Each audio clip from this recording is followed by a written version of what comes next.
C. Joseph Vijay எனும் நான்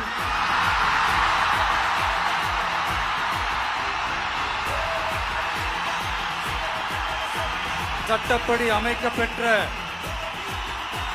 இந்திய அரசியல் அமைப்பின்பால் உண்மையான நம்பிக்கையும் மாறா பற்றும் கொண்டிருப்பேன் என்றும்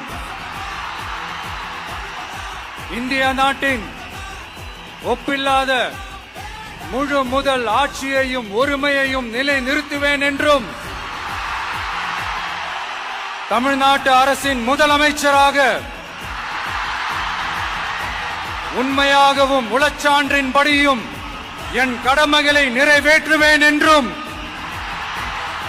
அரசியல் அமைப்பிற்கும் சட்டத்திற்கும் இணங்க அச்சமும் ஒருதலை சார்பும் இன்றி விருப்பு வெறுப்பை விலக்கி பலதரப்பட்ட மக்கள் அனைவருக்கும் நேர்மையானதை செய்வேன் என்றும் ஆண்டவன் மீது ஆணையிட்டு உறுதிமொழிகிறேன்.